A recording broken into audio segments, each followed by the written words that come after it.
Good morning dear students and welcome back to this online class of chemistry.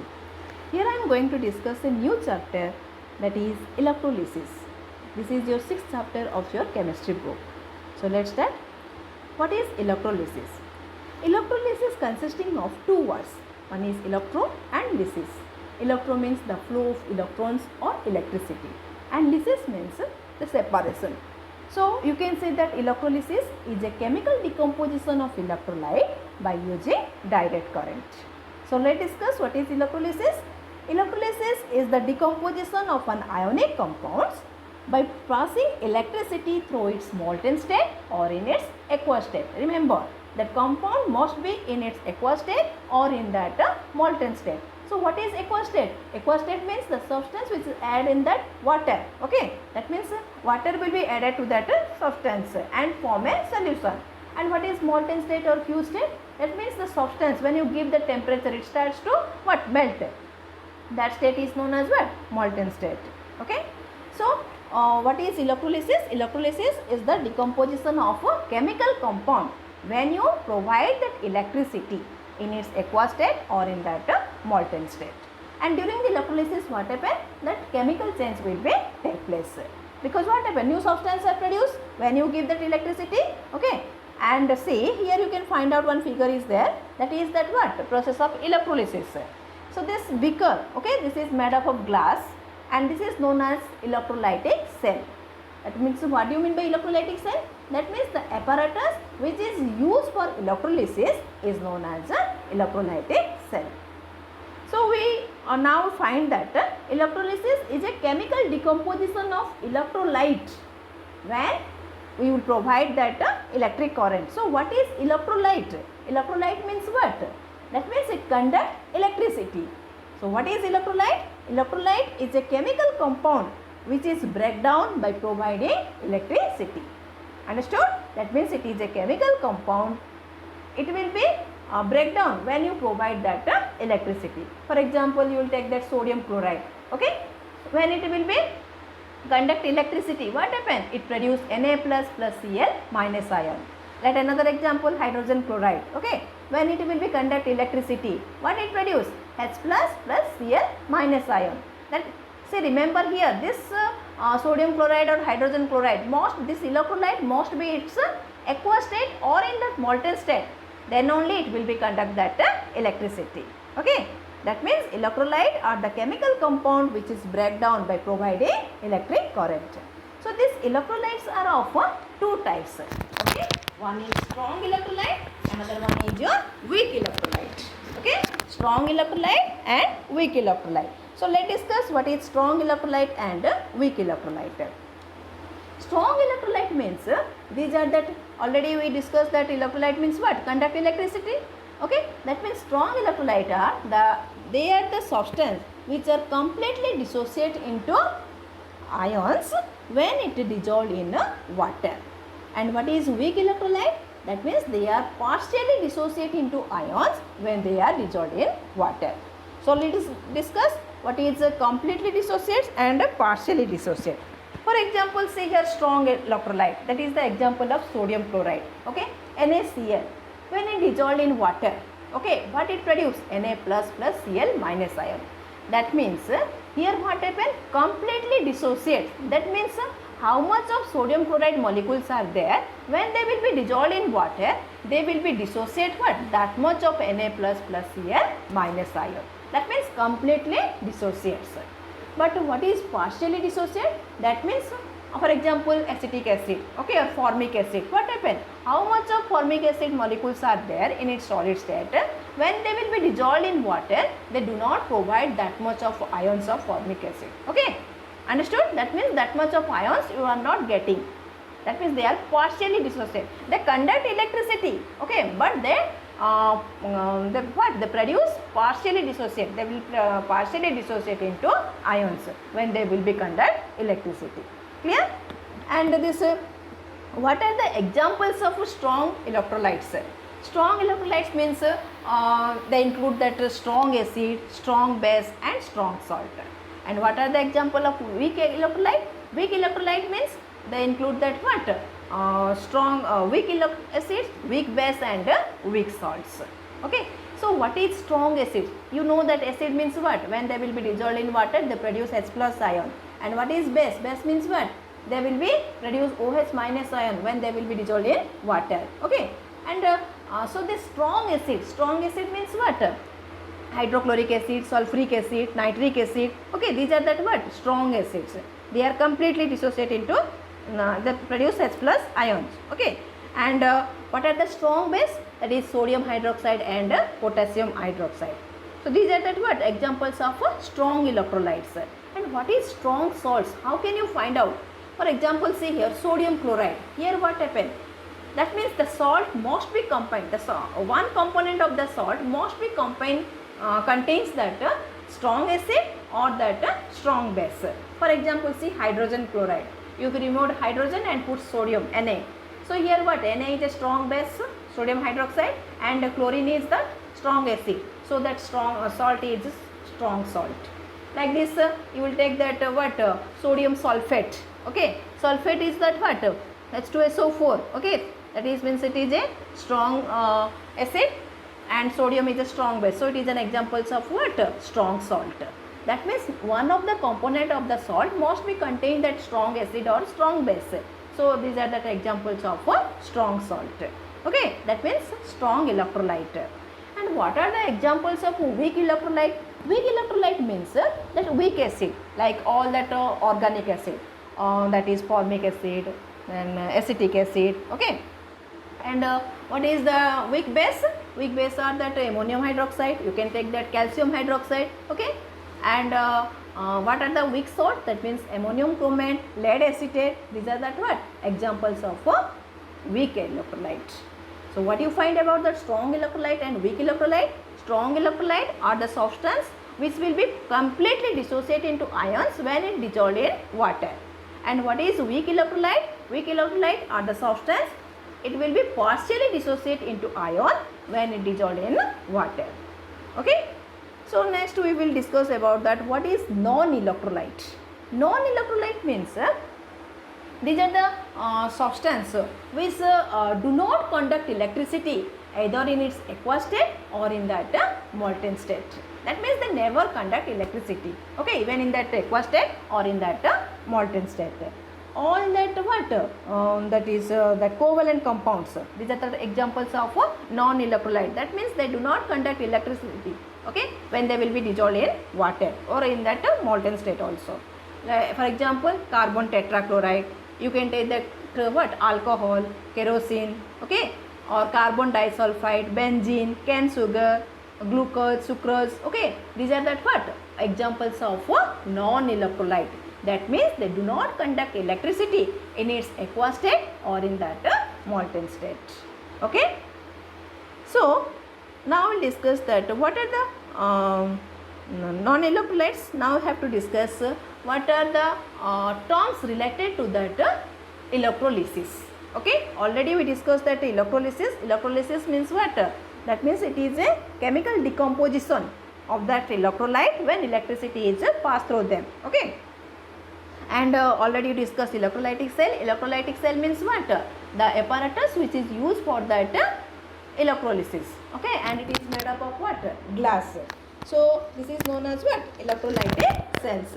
So let's discuss another terms or what are the mechanism of that electrolysis. That means the terms related to that electrolysis. So first one, see, in electrolysis the two metallic plates are connected. That is known as what? Electrodes. They are metals and you can take that graphite or that gas carbon rod also. Okay, that means they will be conduct electricity and they are maybe wire or there will be metallic plate or that there will be rod like structure. Okay, see here in the figure you can find out these are the two metallic plates. Okay, see here one is two metallic plate. They may be always they are maybe metals or they may be graphite or you will take that gas carbon rod also. So the structure of that electrodes are they are known as what? Electrodes. So the structures are they may be wire or they may be plate or they may be rod. Okay. So here the two rod you can find out. one is anode and other one is your cathode. So what is anode? Anode means, see here, that means anode means what? The electrode connected to the positive terminal of the battery is known as anode. And what is cathode? Cathode means what? The electrode which is connected to that negative terminal of the battery is known as cathode. Clear? So you will be see here the two electrodes are there, okay, and connected to the battery. Okay, so here you can find out one electrode is connected to the negative terminal, that means negative sign, and other one is connected to that positive terminal of the battery. So the electrode which is connected to the positive terminal of the battery is known as anode, and the electrode which is connected to the negative terminal of the battery is known as cathode. See here, anode and cathode. Next we discuss that what is ions. Okay, ions means what? Here you can find out, see, anode and cathode. Okay, and that when that current is turned on, what happens? The cathode becomes that negative electrode, okay, by which electrons enter that electrolyte, and the anode becomes that positive electrode by which electrons leave the electrolytes. Understood? That means when that battery turn on, that means electricity is passed through them. What happens? That means electric current will be flow on the electrode. The cathode becomes that negative electrode. Okay, the cathode. See here, the cathode becomes that negative electrode by which electrons enter to that electrolyte. Through the cathode, the electric current is enters to the electrolyte, and the anode becomes the positive electrode by which electrons leave the electrolyte. Clear all of you? That means anion. Here how the electric current is passes through. Remember, A to A and C to C. That means anion migrates, goes to that anode, and cations positive goes to that cathode. Okay. So now we discuss that what are ions. Ions means what? See here, ions means it is the atom or the group of atoms which contains what? Positive or that negative charge. For example, see your Na plus.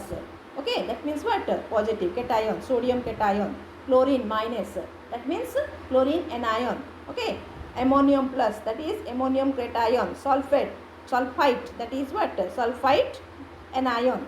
That means the atoms which contains atoms or the group of atoms which carry the positive or the negative charge are known as ions. Okay. So now we discuss that what is, so here you will have find out what the ions are having positive charge or the negative charge. So the positive charge are known as cations and the negative charge are known as anions. So cations are what? Positively charged ions, and anions are known as anions having a what? Negatively charged ions. And cations always migrate to the cathode during that electrolysis, and anions migrate towards the anode during the electrolysis. That means during electrolysis process, what happens? That cations are always migrate towards cathode during that electrolysis, and anions migrate to that anode during the electrolysis. For example, cations are what? Na plus plus Cm plus, Ca2 plus, aluminum 3 plus. Okay, and what are the examples of anions? That is PO4 3 minus, chlorine minus, SO4 2 minus, that means sulfate. Okay, and OH minus. These are the examples of anions. So what you find about that ions? Ions means they are atoms or the group of atoms having positive or the negative charge. Okay. Next we discuss that what is oxidation and reduction. Oxidation means what and reduction means what? Oxidation means, see here, you can find out addition of oxygen, okay, or you can say that removal of hydrogen, or loss of electrons and increase in oxidation state, that is known as what? Oxidation.